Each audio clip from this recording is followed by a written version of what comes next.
हरे कृष्णा। लगभग 5000 वर्ष पूर्व कुरुक्षेत्र की पावन भूमि में, जिसे कि धर्म क्षेत्रे कहा गया, भगवत गीता का जो पहला ही श्लोक है, धर्म क्षेत्रे कुरुक्षेत्रे समवेता युयुत्सवः। तो सारे वहां पर इकट्ठे होते हैं धर्म क्षेत्र कुरुक्षेत्र में, और पांडव और कौरव एक दूसरे के सामने हैं। और जो पांडवों की तरफ जो कि सच्चाई के साथ थे वो उनकी तरफ थे, और जो बुराई के साथ थे वो कौरवों की तरफ खड़े थे, और दोनों इस युद्ध के बीच में वहां पर तत्पर थे एक दूसरे को मारने के लिए। तब वहां पर अर्जुन ने भगवान कृष्ण को रिक्वेस्ट किया कि वो उनका जो रथ है वो थोड़ा आगे लेके जाए दोनों के बीच में। तब भगवान कृष्ण जो कि उनके सारथी बने हुए थे, भगवान भक्त वत्सल अपने भक्त के जो हैं सारथी बने हुए हैं, और उनके रथ को हाँक कर आगे लेके जाते हैं कौरवों और पांडवों के मध्य में। जब वहां पर लेकर जाते हैं तो अर्जुन सामने तो क्या देखते हैं, उनके भ्राता, उनके जो गुरु, उनके जो पितामह, भीष्म पितामह, द्रोणाचार्य, इस तरह से जो पूजनीय जो व्यक्तित्व जो है उनके सामने खड़े हैं। और इन सब को देखकर अर्जुन को बड़ा अजीब लगने लग जाता है, और इनफैक्ट वो अपना धनुष छोड़ देते हैं। वो बोलते हैं कि मैं युद्ध नहीं कर सकता, मैं कैसे इनको मार सकता हूँ, इनको मैं मारूंगा तो मैं क्या सुख पाऊंगा, अगर मैं मेरे रिलेटिव सगे संबंधियों को ही अगर मार दूंगा तो। और दूसरा, अगर मेरे पूजनीय लोग जो कि द्रोणाचार्य, भीष्म पितामह जो हैं, अगर मैं उनका वध करूंगा तो उससे बढ़िया तो मेरे लिए मर जाना है। और फिर अर्जुन कहते हैं कि ये सब छोड़कर इससे ज्यादा अच्छा होगा मैं जंगल चला जाऊं और भीख मांग कर रहने लग जाऊं।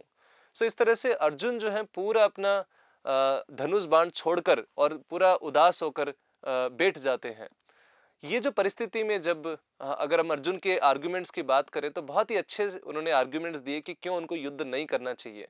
लेकिन जब उन्होंने भगवान कृष्ण को समर्पण किया कि इस परिस्थिति में क्या करना चाहिए, मेरे लिए सही क्या है, ये मुझे समझ में नहीं आ रहा है, और वो भगवान कृष्ण को समर्पण करते हैं, भगवान कृष्ण को अपने गुरु के रूप में स्वीकार करते हैं।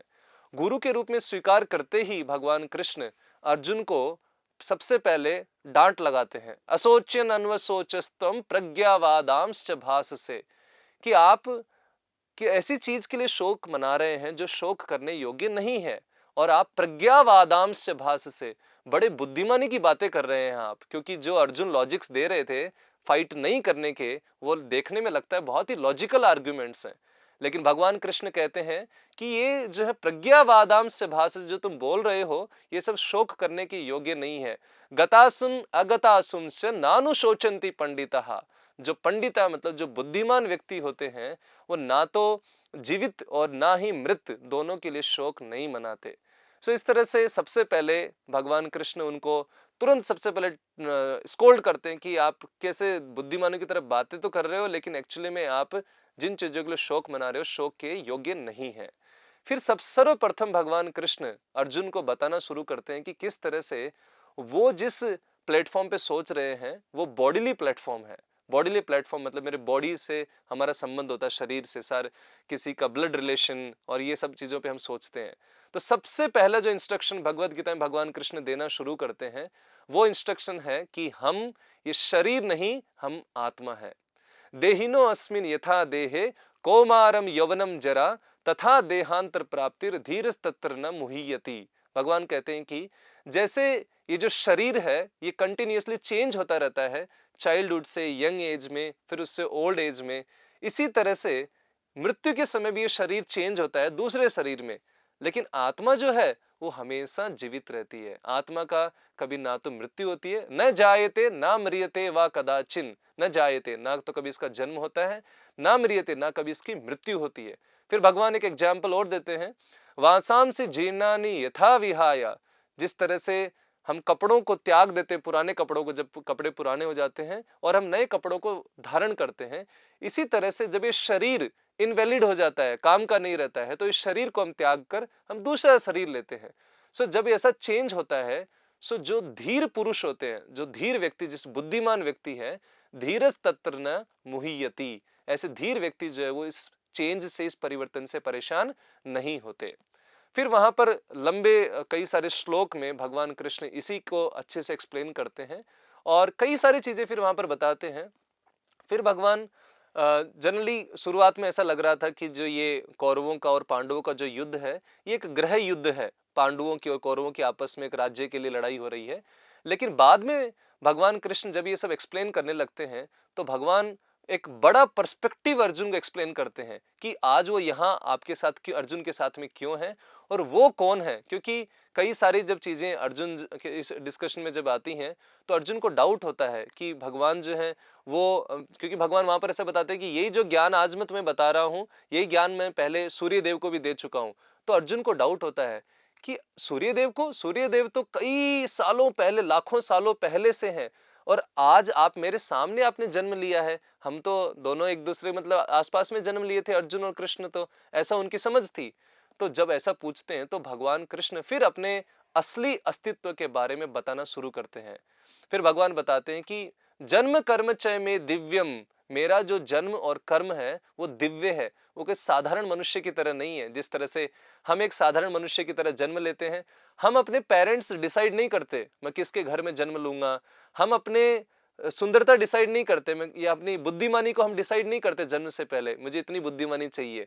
जैसा हम हमारे प्रीवियस कर्मा होते हैं उस कर्म के बेसिस पे ही हमें इस जन्म में सुंदरता या बुद्धिमानी या हमारे जो भी चीजें हैं वो मिलती हैं। लेकिन भगवान कृष्ण का जन्म और कर्म ऐसा नहीं है।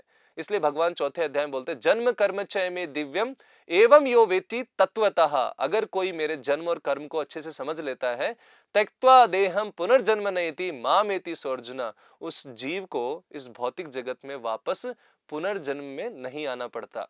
उसके पहले भगवान ने एक्सप्लेन किया था किस तरह से हम शरीर चेंज करते रहते हैं, एक जन्म के बाद दूसरा जन्म के बाद तीसरा जन्म, इस तरह से। सो फिर भगवान अपने अस्तित्व के बारे में बताते हैं, फिर भगवान एक्शंस के बारे में बताते हैं कि कौन से कर्म जब हम करते हैं तो उसका क्या रिएक्शन होता है। 3 कर्म के बारे में भगवान बात करते हैं, कर्म, अकर्म और विकर्म। कर्म जो कि शास्त्रों के अनुरूप है, विकर्म जो कि शास्त्रों के अनुरूप नहीं है, अपने मन गढ़ंत कुछ भी हम करते हैं उसे, और अकर्म वो है जो भगवान के निर्देश का पालन करते हुए हम करते हैं, वो अकर्म होता है। सो इसे कर्मों के बारे में बताते हैं। फिर भगवान काल के बारे में बताते हैं, समय, समय जो है वो हर चीज को नष्ट कर देता है। अगर आज हम देखें तो हमारे पास अगर कोई वस्तु है, नई गाड़ी है, 10 साल बाद वो गाड़ी नष्ट हो चुकी होगी, घर नष्ट हो चुका होगा। ये शरीर जो है ये भी इसी भौतिक प्रकृति का हिस्सा है जो कि किससे बना है, अर्थ, वाटर, फायर, एयर, ईथर। तो ये भी क्या होगा, समय के साथ में नष्ट होगा। सो कोई भी जो भौतिक वस्तु है, कोई भी भौतिक वस्तु भगवान हमें बताते हैं वो समय के साथ में नष्ट होगी, और जो कोई भी आध्यात्मिक वस्तु है वो समय के साथ में चेंज नहीं होगी। ये कंक्लूजन और भगवान हमें बताते हैं। तो समय का जो प्रभाव है इस भौतिक जगत में, भौतिक जो मटेरियल्स हैं उनके ऊपर रहता है। फिर भगवान जो बताते हैं, कर्म काल हो गया, भगवान, जीव, उसके बाद में काल, कर्म, और फिर भगवान बताते हैं प्रकृति के बारे में। जब हम इस जगत में रहते हैं तो 3 गुण हमको प्रभावित करते हैं, सतोगुण, रजोगुण और तमोगुण। सतोगुण जो मतलब जिसमें हमें क्रिस्टल क्लियर क्लैरिटी है, क्या सही है क्या गलत है। हम कोई भी जब हमें कुछ एक्शन करने के लिए हमें कुछ उकसाता है, कुछ करता है, तो हम तुरंत उसका रिस्पॉन्स नहीं देते, पहले हम सोचते हैं कि क्या मुझे करना चाहिए उस सिचुएशन में, थोड़ा बुद्धिमानी से, विवेक से काम लेते हैं, तो उसे कहते हैं सतोगुण। और नहा धो के अच्छे से क्लीननेस मेंटेन करना, अपनी चेतना को शुद्ध रखना, ये सब जो है सतोगुण के प्रतीक हैं। इसी तरह से खाने में अगर हम फ्रूट्स लेते हैं, बिना पकाया हुआ भोजन, ये सब सतोगुण का भोजन कहलाता है। तो सात्विक जो चेतना होती है उसमें हम सबसे अच्छी चेतना मानी जाती है, जिसमें हम अच्छे डिसीजंस लेते हैं। उसके बाद राजसिक चेतना, जिसमें कि रजोगुण का भोजन, हम जो मसाला और बहुत ज्यादा पका हुआ ये सब जो खाते हैं, ये सब रजोगुण का, ये हमारी चेतना को प्रभावित करता है और हमारी चेतना जो है राजसिक हो जाती है। राजसिक चेतना मतलब हम बस भाग दौड़ कर रहे होंगे, भाग रहे हैं, लेकिन हमें ये नहीं पता क्यों भाग रहे हैं, और पूरा दिन भर रात भर बस लगे हुए हैं। जीवन का जो लक्ष्य है मनुष्य जीवन का, उसके बारे में बिल्कुल भी विचार विमर्श ना किए, केवल गधे की तरह हम अगर काम कर रहे हैं, तो इसे कहते हैं राजसिक चेतना। फिर आती है तामसिक चेतना। तामसिक चेतना जिसमें कि हम बिल्कुल ही मंद बुद्धि की तरह बिल्कुल पड़े हुए हैं, खूब सो रहे हैं, कुछ खाने पीने का सलीका नहीं, कभी भी खा लिए पी लिए, और कुछ मांसाहार, मदिरा पान ये सब जो करते हैं, इसे कहते हैं तामसिक चेतना। तो इस तामसिक चेतना जो होती है, इसमें तो कोई भी डिसीजन नहीं आ पाता सही से। सो इस तरह से जो प्रकृति के अलग अलग गुण हैं वो हमें किस तरह से प्रभावित करते हैं। हम फ्री नहीं है, हम जिस जिस एनवायरमेंट से गुजरते हैं हम उस एनवायरमेंट से प्रभावित हो जाते हैं। जैसे कि कुछ एनवायरमेंट ऐसे होते हैं, जब हम टेंपल एंटर करते हैं तो जो सात्विक एनवायरनमेंट होता है उससे हम भी प्रभावित होते हैं, हम सात्विक चेतना में आ जाते हैं।